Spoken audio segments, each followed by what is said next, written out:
Hi, it's been 3 months since I replaced my Steam Deck with the newest OLED model, and I think this period of time is more than enough to weigh all the pros and cons and answer the question, is it worth it? Spoiler, yes it is. First of all, the Steam Deck covered all my gaming needs. I even sold my PS5 because I don't play much in front of the TV. My lifestyle allows me to play some games before bedtime, so if you're also a busy person just like me, the Steam Deck is definitely the solution for you. In the past, I used to keep a few gaming consoles to play retro games, but not anymore. The Steam Deck has replaced everything. You might think that there is not much of a difference between the OLED and LCD models, and in some ways you would be right and wrong at the same time. Actually, there is a huge difference, but we will get to that later. So, why did I replace my LCD model?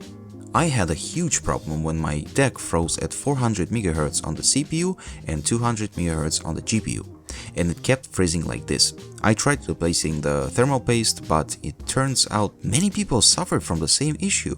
Valve can exchange the console, it's not a problem, but since I live in Beijing, China, there is no official way to do it here, so I sold it to a local repair shop and bought a new OLED model.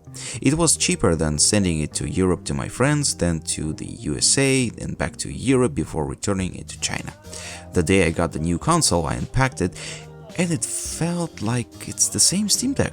But then I started using it, and the difference became clear. In every possible way, the device is better. It's hard to pinpoint exactly what improved because everything did, just a little. The controls feel better, including the joysticks, haptics and triggers. The display is slightly bigger and now it's OLED.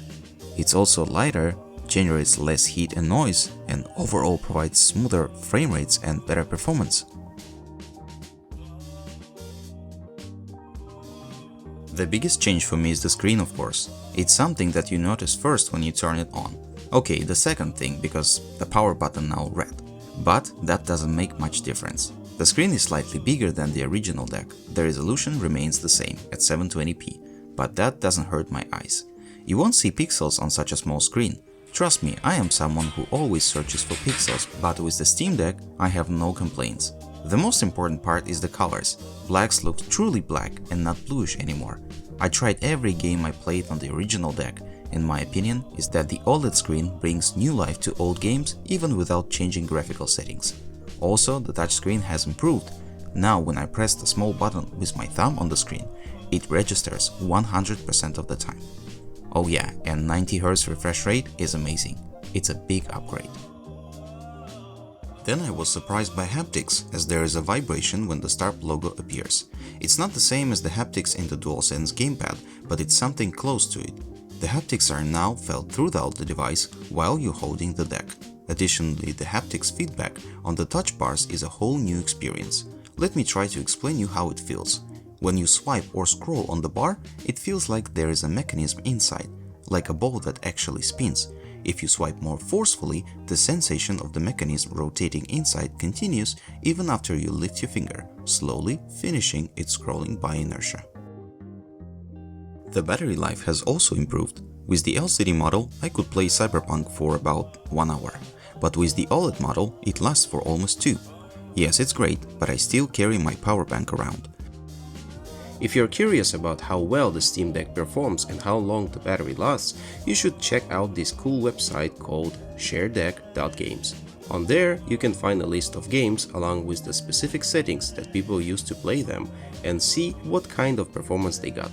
It's a handy resource to get a real-world perspective on how the Steam Deck handles different games, helping you make informed decisions about your gaming experience. Also, the fan noise has decreased, and there are 2 reasons for that. The first is because the cooling system was modified, and the second is because the chip uses a smaller nanometer process, which produces less heat. I remember that I could always hear that annoying noise on the old LCD model, but now it's only noticeable during heavy AAA games. Okay, so display, haptics, controls, noise, what else? Oh yeah, it's a performance. But don't get me wrong, please. It's not a huge upgrade, but it does give you extra frames in certain games. The most important upgrade in performance for me is that games run smoother. With the LCD deck, FPS drops were crazy, but here it feels more stable. The improved performance ensures a more consistent gaming experience, even in demanding titles. Alright, so let's sum up. I'm very satisfied with the deck OLED. It allows me to play wherever I want, making me feel like I'm 14 again and excited to play video games, whether old or new. It gives me the emotions, and that's something more important than graphics and FPS. I would definitely recommend buying it for those who don't have time to play on big consoles or PC, and for those who like traveling and want to play some hidden gems from the PS2 or PS3 era. Thanks for watching and have a good one.